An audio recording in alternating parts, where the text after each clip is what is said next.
Zalmay, 9/11 happens. Afghanistan becomes the focal point for American foreign policy. Allies united, planning to go into Afghanistan. You become deeply involved, one of the leading American figures to be leading the Afghan policy. Um, the invasion happens. The Bonn Conference is one of the main point of contentions where you were leading the American side. I Now, wasn't leading. but were you facilitating? I was there. I was there representing the White House. I had been a member of the president's national security team as a member of the NSC staff. I was Yeah, Afghanistan had been part of my portfolio. yeah. I had been brought essentially by Vice President Cheney because Cheney, I had worked for Cheney when he was Secretary of Defense, which Yeah. and I talk about that in the book, so I won't go over the work that we did then. But so yes, I was sent to Bonn by the White House to keep an eye, essentially, as we do on the State But but Department. but That they, how much yeah. how much power did you wield in Bonn? How much influence did you have about the outcome? Because of my connection to the White House, since I came from the White House, I assume I had influence because of that. Second is I also knew the players because of my earlier work during the anti-Soviet period at the State Department. So I knew some of the leaders of the Afghans who were involved. We brought them back, some of them to fight against the Taliban then, post 9/11. I remember one day at a meeting with the president, President Bush, for example, when they were complaining about Rabbani not wanting to, President Rabbani, Saad Rabbani. And I said to the people, I know Mr. Rabbani, do you want me to call him? And the president said, what? Well, why do you know him? So it was kind of, again, a coincidence of the background. The fact that I was born in Afghanistan became all of a sudden an important asset, or the issue. Well, earlier I dealt with Arab-Israel issues, I did with the Gulf, I did with India, Pakistan, and my domain that I had the responsibility was quite large. Afghanistan wasn't, in fact, a key focus until But 9/11. you had become, again, you had become the Mr. Afghanistan of American foreign policy or American, so After 9/11, yes, because before that, I did the general stuff. Then in Bonn, I did play a role, and there's a lot of wrong stories that have been written about what exactly happened there. There are two that are important. One is that people say that Mr. Sattar Sirat was elected, and America, myself personally, pushed him out, vetoed it. False, totally wrong. But a lot of people keep repeating it because what happened was Bonn, an Algerian diplomat, Mr. Brahimi, yeah. Dr. Brahimi was designated by the Secretary General to arrange to do the political bringing of Afghans together, new government. And Lashkar had a lot of experience in the Middle East and beyond, had been an envoy for Afghanistan Yeah, he was earlier there for a long time. Yeah, he were too, but he resigned because he thought it was hopeless. The Taliban were in charge, but others were fighting or unhappy with it. So he said an arrangement that they pronounced, and there were 4 Afghan groups there, and a lot of internationals as witnesses or as playing their own role to help. And the 4 Afghan groups were the Northern Alliance. We called them. Those people who helped us fight the Taliban were largely, they formed the group. Yes. And there was one group called the Rome Group. The Royalists. The Royalists who represented the king. There was a perception among many that the Pashtuns needed to be the biggest ethnic group, were not a big factor in the Northern Alliance. There was only Mr. Sayyaf and 1 or 2 others from Jalalabad that we needed to have a balance. A balance, because they were a significant part of the reality of Afghanistan. And then there was one group with ties to Iran, the Cyprus group, and one group with ties to Pakistan, the Peshawar group, it was called. So that the 2 important neighbors were in the tent to know that the international community, the United States, wasn't conspiring against them. So they were there. And the rule was that the Rome group, because of the king, nominates the head of the new government. But the other 3 groups, and among them, obviously, the Northern Alliance being the most important since they were the reality, would have to be a kind of parliament to accept or reject that nominee of the Rome group. To some extent, this was borrowed from the monarchy period, where under the constitution of the monarchy, the last phase of the monarchy, the 1964 constitution, the king nominated the prime minister, parliament could vote for or against. So this was the same. And the Rome group, which was only 8 or 10 people that came on behalf of the king, and they nominated Mr. Sirat. And the Northern Alliance, whose head was Mr. Qanuni, and a lot of he, for personal reasons, sometimes tries to confuse the issue, and I will tell you his personal reason, because he and Mr. Sirat have married sisters, 2 sisters. One has become Qanuni's wife, the other one Sirat. Okay. So he doesn't want to give the impression that he vetoed Mr. Sirat. He said, this was not realistic. The international community already wanted Karzai. But the truth of the matter is that our delegation, the UN, went to Mr. Qanuni and the Northern Alliance group that components in it from Dostum, from Herat, Ismail Khan, from the central Afghanistan, people like Muhaqiq and Khalili, the big names of the North. And they said, this Sirat will not solve our problem. I'm literally, because I talked to him as well, that one, we believe that a Pashtun needs to be the head of the government. Because and Sirat is an Uzbek. Sirat is an Uzbek. 2, we have a problem to persuade Mr. Ustad Rabbani to vacate. He doesn't like to vacate. He says, I'm the president. So we have to convince him that Mr. Rabbani would not agree to leave place for someone who is from a smaller community and as a lesser religious authority. It doesn't solve our problem, the 2 problems of having a Pashtun and persuading Mr. Rabbani to vacate. And the Rome group was, because of Mr. Sirat's insistence, it took them a while to nominate someone else, because Mr. Sirat felt as the nominee of the Rome group,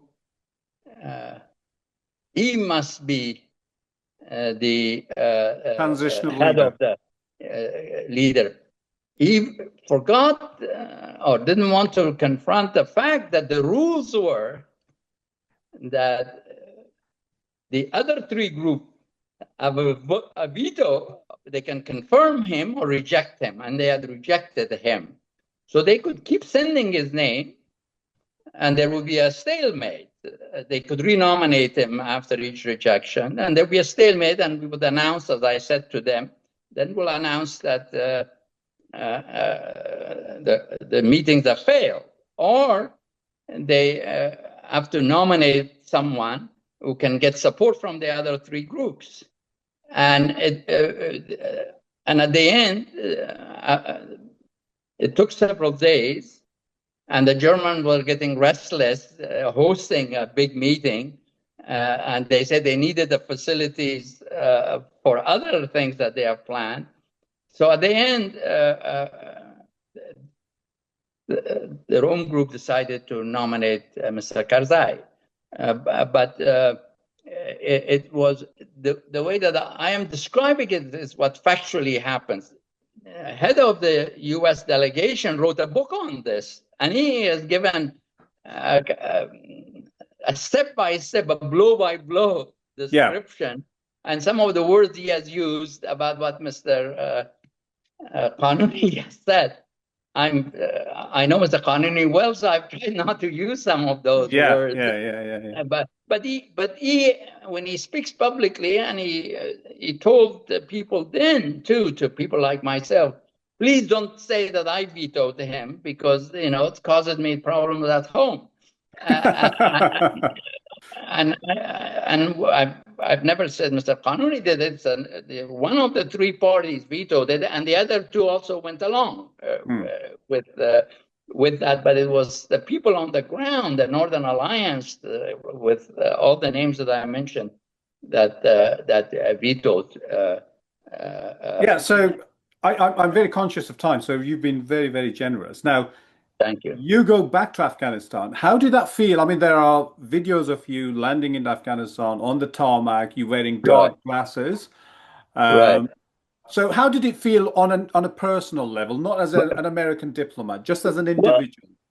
Well, first, I have to tell you that, I hadn't gone to Afghanistan for over 30 years. Yeah. And a lot had happened. And I was shocked. I was a little uncertain, obviously, on the one hand, what is going to confront me. I knew the mission that the president had given me. I went initially as his presidential envoy.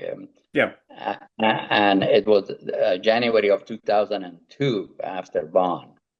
And I was amazed, shocked by the destruction that I saw. But did you cry? What are their emotions? There was, I think, the only place that I did cry, try to hide it, was when I went to Ghazi High School. Stadium. Okay, yeah. Not the stadium, the high school, Ghazi. And there was a little big piece of a wall stood. The building had disappeared, destroyed. And it went to also to where I was living. We had a rented house in Kabul in Karte Char. The destruction there too wasn't as severe as the Ghazi experience, but the Ghazi experience really touched me in a way, and I could think of what it must have been like to live in the city and for these sort of things to happen. How many people must have been killed, injured, kids? It was just a terrible, terrible experience there. But did the question of perhaps from the Americans and the West, the NATO allies, did the question of ever, maybe putting Zalmay Khalilzad in charge ever come? No. never to, never, no. Were you not tempted Later, at all in your mind? no. I remember Ashraf Ghani came to me. That's after all these, since people have talked about Mr. Ghani and myself, and that when I was in the White House after 9/11, after many years of not hearing from him, I got a call from him saying, "Can he talk to me?" And I said, "Yes, please." And he said he'd rather not come to the White House, but to come to my home. And I said, "Okay." He had expressed an interest if we were going to do a government that he would like to play a significant role. And he had been in touch with Mr. Ibrahimi too, who called me about this conversation, and maybe Mr. Ibrahimi might have told him talk to me. But that we said the way to, if you want to be helpful, is to advise him, Mr. Lakhdar Ibrahimi, and he did. But no, the idea that I should be put in charge never came up. And as the years passed, there have been rumors of you wanting to become president. Did it ever occur to you? Well, it did occur to me. Yes, it did. Because when I, then after an envoyship, I became ambassador, which is a different kind of envoy. And I enjoyed the work. I thought it was important. I had felt bad about our abandonment of Afghanistan after the Soviet withdrawal, because it was American weapons and money and Afghan bodies that achieved a great success against the Soviets. And then Afghanistan went through the destruction that I explained wasn't done by the Soviets or the Mujahideen fighting the Soviets. It was the Afghans fighting each other after the departure. And I had felt that it had left a bad taste in my mouth that we didn't do the right thing by the Afghans. So the opportunity after 2001 was that I argued that we had unfinished business there, and that we needed to do the right thing, not only for ourselves but for Afghans too. And then as ambassador, I think it was a relatively successful period. I don't want to exaggerate it. Others have written about this. Things went well, relatively. We met all the political targets, the new constitution, elections, going from interim to transition, from transition to permanent system. Some development. I took the president at my request increased resources for reconstruction, and it was seen as a successful mission, and that's why the president then asked me to go to Iraq, because he thought Afghanistan had been done very well, and we needed to go there. And then afterwards, many major Afghans came to me saying, very prominent Afghans, that they gave me credit more than I perhaps deserved. It was the set of circumstances. The Taliban hadn't reorganized themselves yet. The sanctuary hadn't been developed. Some mistakes that happened hadn't taken place yet to create an opportunity for Taliban to come back, in a sense, to start the war. And so they gave me more credit than, as I said, than deserved. So they said, "Why don't you come and run?" I always argue that it looks quite strange. Yes, I was born in Afghanistan, but now I work in the Defense Department. I work in the White House. I work in the State Department. I have been ambassador to Afghanistan, to Iraq, and then at the UN. Well, it seems a little rather strange to say now I have changed my hat. I'm coming back. this may hurt Afghanistan, will not help it, because the Iranians, the Russians, the Chinese, what the heck is going on, that they weren't happy with their agents. Now they've brought one of their officers, and I'm speaking very frankly about the conversation I had, so I decided not to. And I think a lot of people thought, even my wife at one time believed that I was on the way to register to run. And I would say, I'm at home. She said, the news said that you are in Afghanistan. She was in Europe. I was back in Washington. That people believe that so much that there is that I have decided to do that. No, I didn't. Some at that time, some American officials came to me saying, "Please do it." I said, So all these years passes, you take charge of leading the negotiations with the Taliban after many years of already pre-existing interactions between the US government and the Taliban, on and off. Now, take us into those rooms where the talks were happening. I'm not talking about the substance of the conversations, but what were those like that people wouldn't see? You, an Afghan American, facing the Taliban who'd been defeated. What were the chemistries like? I mean, there have been stories about you being contemporaries and knew Abbas Stanigzai from childhood, right? No, I did not know him, but we were contemporary in the sense we may have been born around the same time. I don't know that, but news, in order to make things interesting, they sometimes play with the fact they've created a triangle. You, Ashraf Ghani, and Stanigzai. No, I know I knew Ashraf Ghani, but I had never met Stanigzai. I wasn't even aware of him until I took the job, and in the briefings that I received, I read his bio as to who, because he was the principal interlocutor on the other side initially, until Mullah Brother came from Pakistan to head the negotiations. No, the room was obviously, we're trying to figure things out.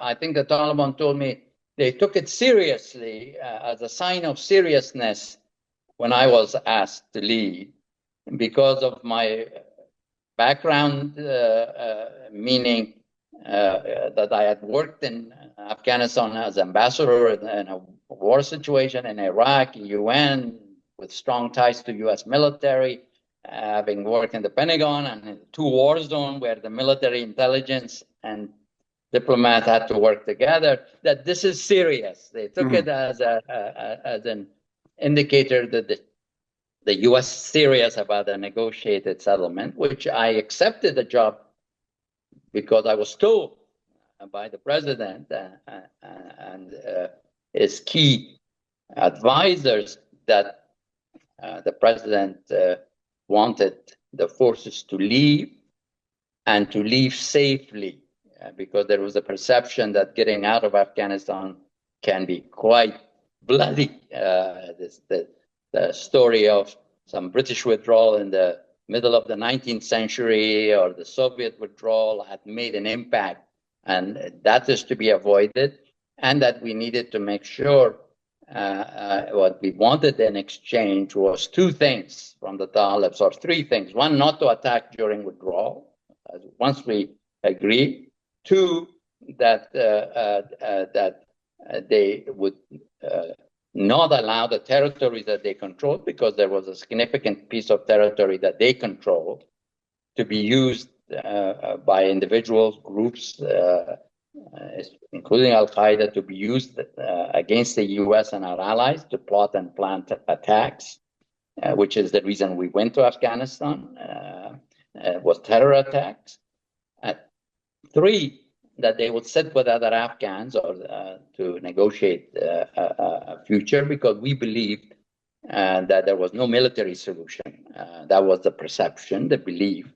The president had come to a judgment that the idea of nation building in Afghanistan, turning Afghanistan into a democracy, turning Afghanistan into a member of a Western style a la Europe where a region, it was not only Afghanistan, but the broader Middle East was the problem of the world, the way Europe was before World War I and World War II. That, like Europe, there had to be a transformation after the war, which was it become democracy, economically more prosperous, and cooperate with us on security issues. That had been the wrong response. It was unrealistic. Two, that the world had changed. Afghanistan wasn't that important geopolitically in terms of priorities. We had to focus more on China, Russia issues, and that technology had given us options to strike from a long distance, also to hover over an area that if we had those capabilities that we had in 2018 or subsequently, 9/11 wouldn't have happened, and that we needed to turn to other issues. And that was the mission, that with or without an agreement, we want to withdraw. Too expensive, costing $40 billion a year, and that there was no prospects for victory. That if he stayed 2 years, 3 years, 4 years more, we would prevail. The Taliban would be defeated.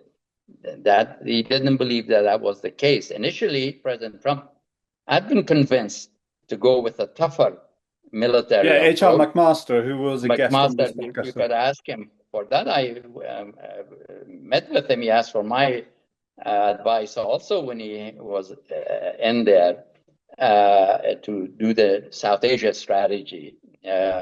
And the president went along, dropping the mother of bombs, giving the military whatever rules of engagement they wanted to have, that the Democrats had been holding them back from fighting as forcefully as they would have wanted, and sending more people to win the war. But he became convinced, I understand, several months into the implementation that it wasn't working.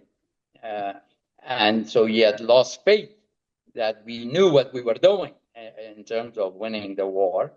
And the politics of it had changed. He kept repeatedly saying, I promise to my base that I will end this, what he calls forever wars.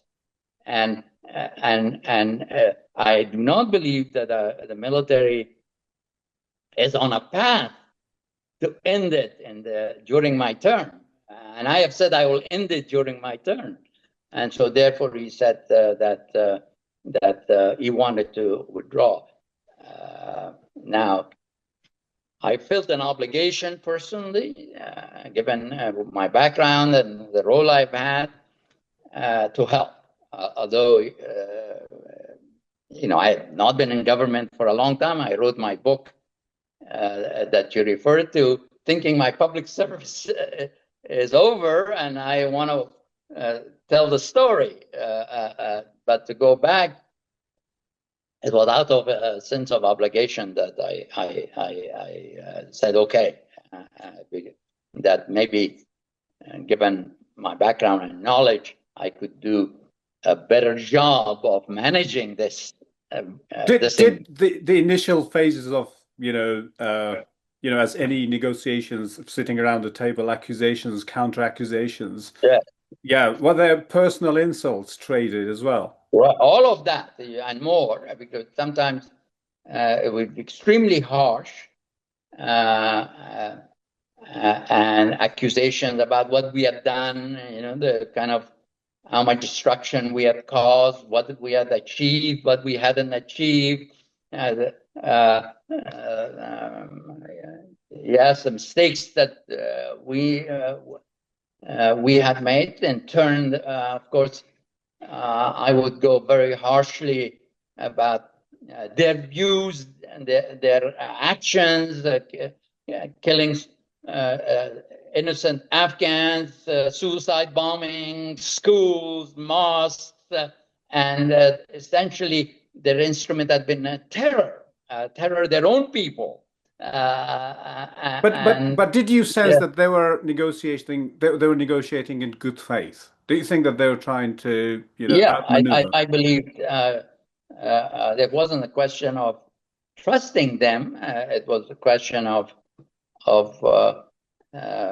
what for what, so to speak. We needed to get a firm commitment on our priorities from them, which is that they won't attack us. And in fact, that was one of the hardest things to get during the 18 months that we stayed after the agreement was signed.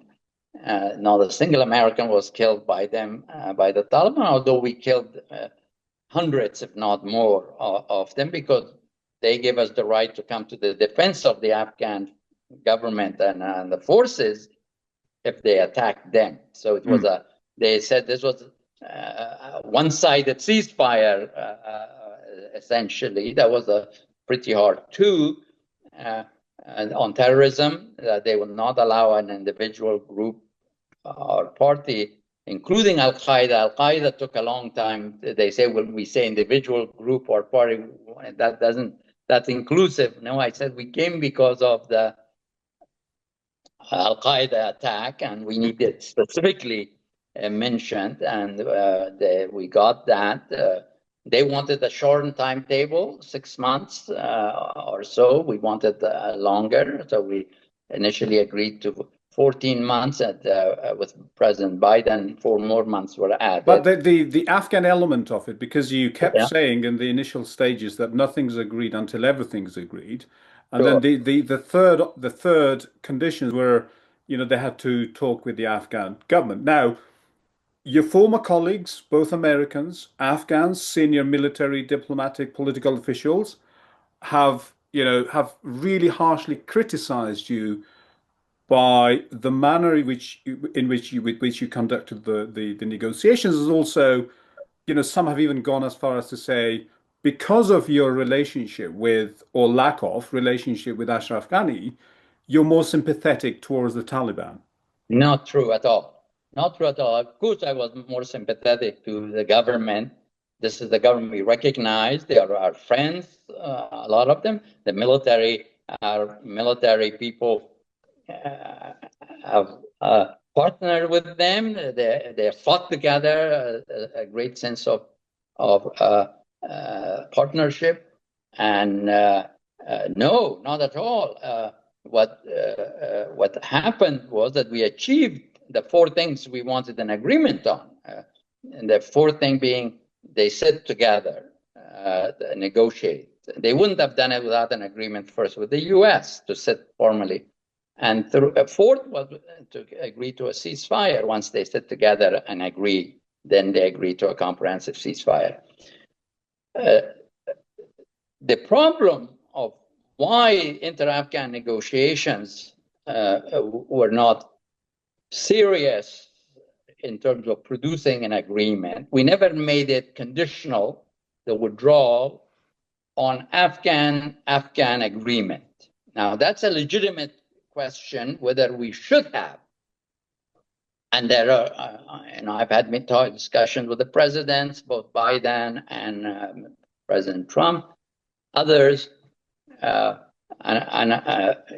had my own personal views.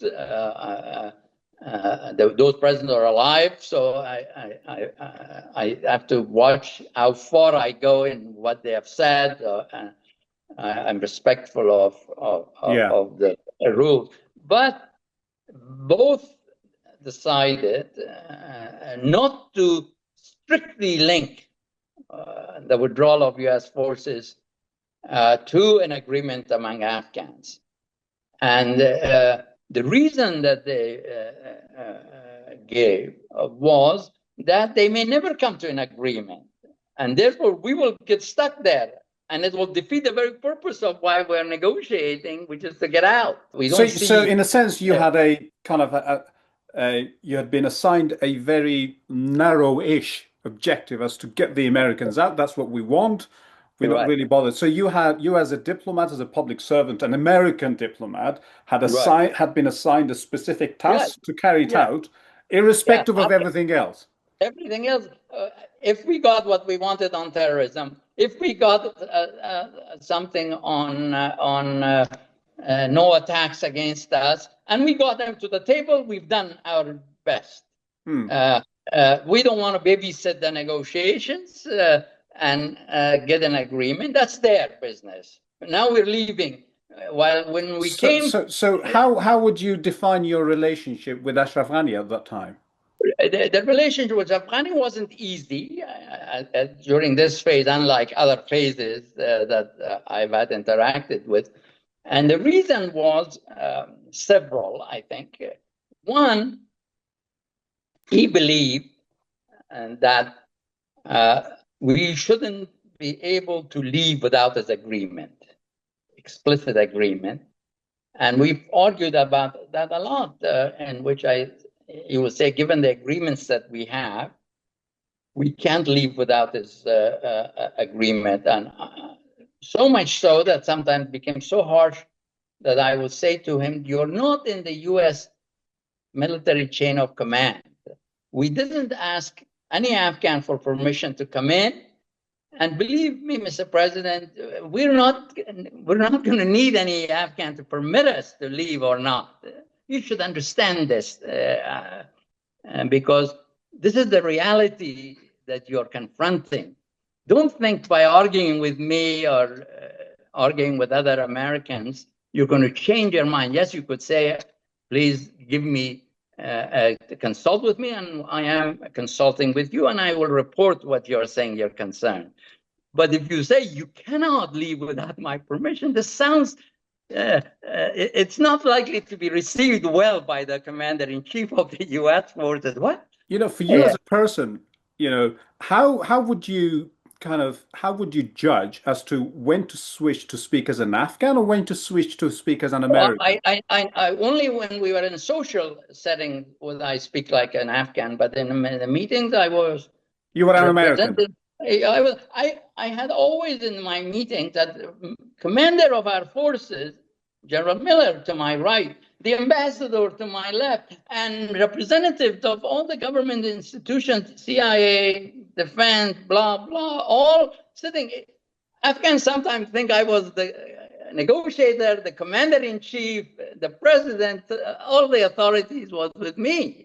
They don't appreciate that I was a small, maybe a significant piece of a complex system at the top of which the president of the United States said this wasn't something easy. Lives of soldiers are at risk.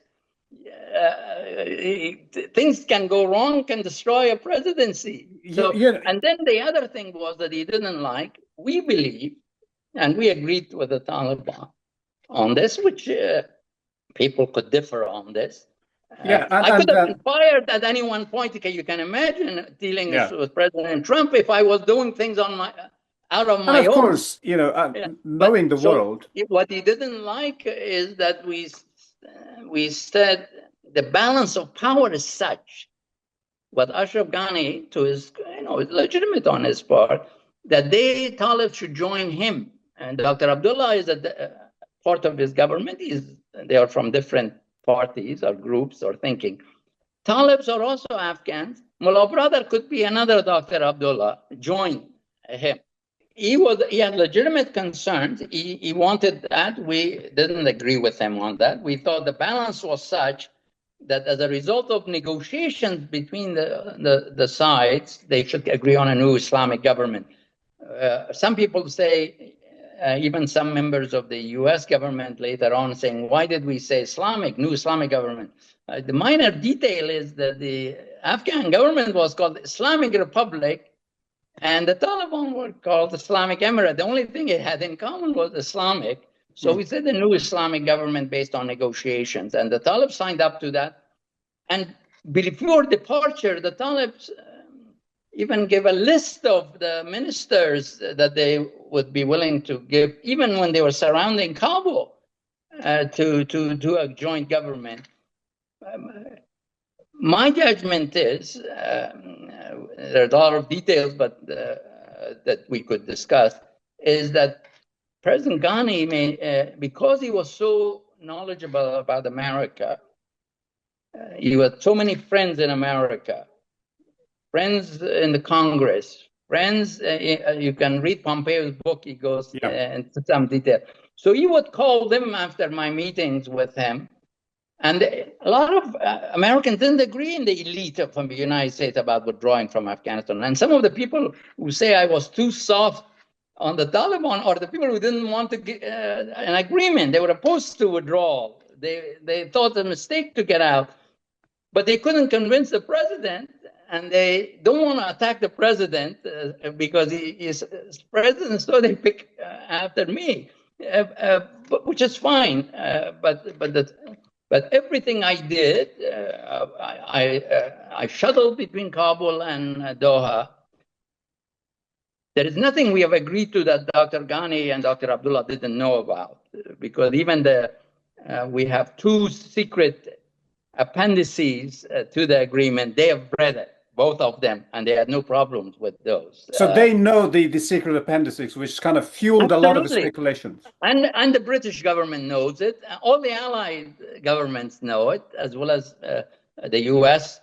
administration, of course, and people in Congress with appropriate clearances, they know it. So it was, I believe that President Ghani miscalculated. He thought because of this disagreement there is, that we wouldn't at the end withdraw. Because sometimes some American leaders say we want to maintain a force for counterterrorism. Some people say, we shouldn't leave Bagram. There were all kinds of views in the American body politic. And I think that knowledge and being interactive with America so much at the end did him in.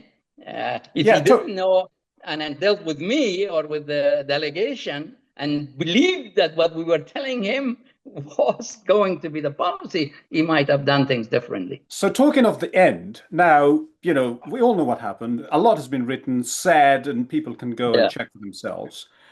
Right. Would you say that you have a clear conscience? I do. I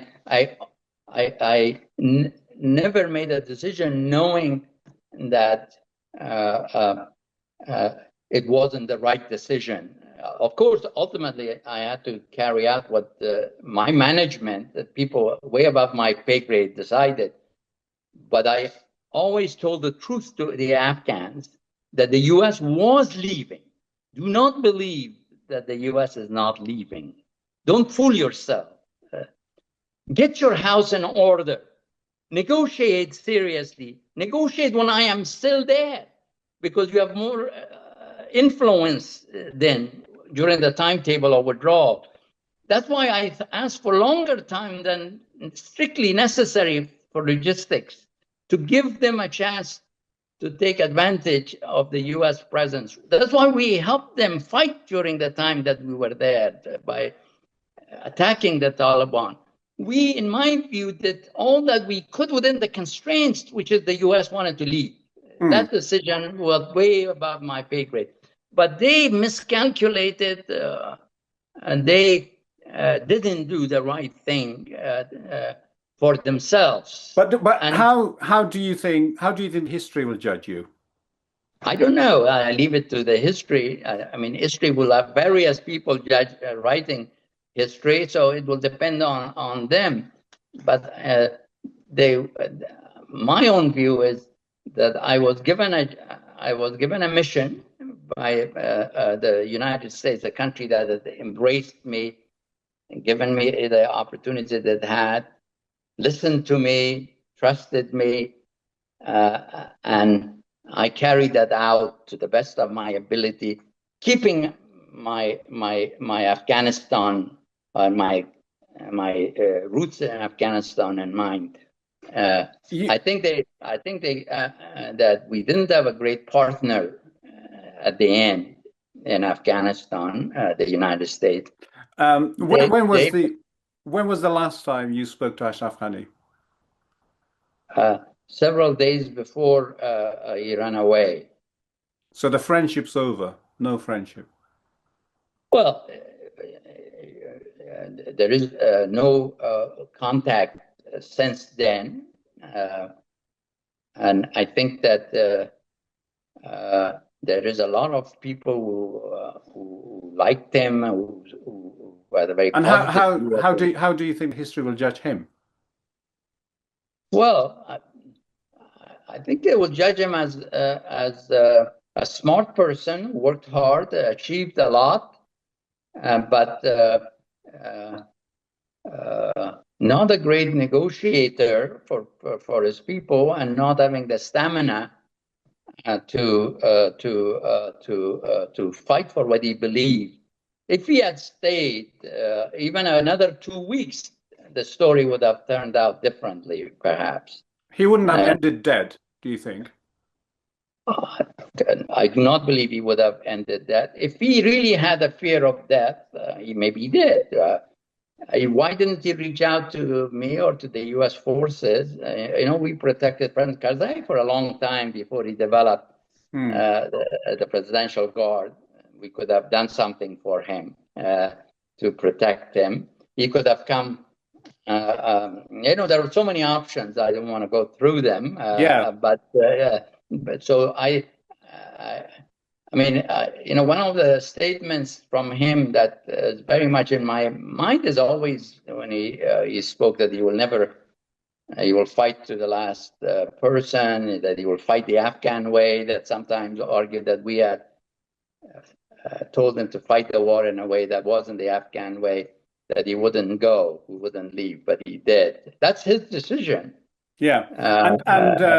You very poignantly spoke about your sister, which has had an impact on you, and you still bothers you. How do you feel about, I mean, you sent a tweet today about the impact of Afghanistan not having female nurses, doctors being trained, and the impact they're having on the people. Right. And how does it make you feel now? And how much of a burden that is on you to try to change it or play a part in the future of the country? Well, I feel bad about it. That's why I tweeted about it. But even during our presence, some terrible things were happening. Sometimes you would have 100, 150 Afghans die every day in the war, maybe more sometimes. Corruption was out of control. Given the level of effort, the amount of services delivered, very disproportionate. Yes, I think Afghans have to solve these problems. We tried for 20 years, the United States tried. Didn't succeed. Is it the role of the US military to fix the wrongs in Afghanistan, with which we have had a history, or anywhere else in the world? Then there would be no US military left. We would be overextended. There are too many injustices around the world. Look at Sudan, how terrible things are happening. I tweeted about that. Yeah. So strategically, we solved our problem at the end. In terms of building a modern Afghanistan, the vision of President Bush, we failed. What are your regrets? The thing that you regret most? Well, I have a lot of thoughts about how we could have done things differently. Should we have not taken on the nation building? I was an advocate of it, to build Afghanistan into a modern state. I was very much supported that with President Bush. I agreed with him on this. Could we have done things better? I always think about it, whether we could have done things differently, selected partners differently, worked on Pakistan sanctuary differently than we did. I think that explains it. Should have reached to the Taliban early on, perhaps. They were willing to meet early on to become part of the future, or just stay out of power, but stay in their homes. But we didn't want to do that. There was too much anger in the United States. They wanted to come to participate in Bonn. It was out of the question for that to happen. So many things that could have been done differently. Zalmay, America embraced you. You embraced America. Um, Now, you're the most successful uh, Afghanistan-born figure in the West. And that brings, given the number of uh, diaspora in the West now, if not millions, they're all going through the same process that once you went and once I went, and we're all going through it. You know, what lessons would you want? I just want to end it here. What lessons would you want them to learn from your experience?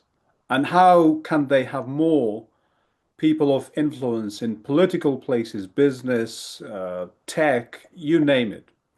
Where can there be Zalmay Khalilzads of, you know, our generation? Well, I believe it's clear to me what that needs. Always luck has something to do with it, but putting that aside, is prepare yourself. Take advantage of the opportunity when it comes to education and other opportunities. Play by the rules. Obey the laws and rules of the country that you are giving you a home. Embrace it and play by its rules. And do not think the system is set against you, and therefore shouldn't try to work hard, try to compete to succeed by believing from get-go that no, I cannot succeed because the whole system is set against me. No. In many countries, I know America well, the opportunity is there. You need to grab it. You need to do what's necessary to succeed. It's not going to be given to you if you're not prepared for it. If you haven't prepared yourself, you're not playing by the rules. Don't play by the rules of where you came from. Play by the rules of where you want to live and succeed and make a life for yourself and your family. That is my lesson. Truly embrace where you are and play by its rules. And success can be yours. Believe that you can succeed. I believe, especially for Afghans, I can't speak for others, that I am not from an extraordinary family of Afghanistan. I wasn't part of the elite, not wealthy, quite ordinary. And yet, by what I did or didn't do, I'm to a degree that you say I succeeded, I succeeded. That potential is available, is in, I think, every Afghan. It's maybe more or less in some regard. So they need to grab the opportunity. But the reason I wrote the book in part was that, because a lot of Muslims beyond Afghanistan were saying after 9/11, oh, the door is shut, we can never achieve anything. No, I wrote that don't feel that, because that would be a recipe for failure. If you start with the proposition, I cannot succeed, you will not succeed. Just look at what can you do to succeed and do it, and commit yourself to it, dedicate yourself to it, and then go ahead and do it. Thank you for this opportunity. Good to talk with you. Absolutely loved our conversation. Thank you so much, Zalmay Thank you. Khalilzad, for talking to me today. Great to talk with you. All the best to you, and all the best to your listeners and viewers.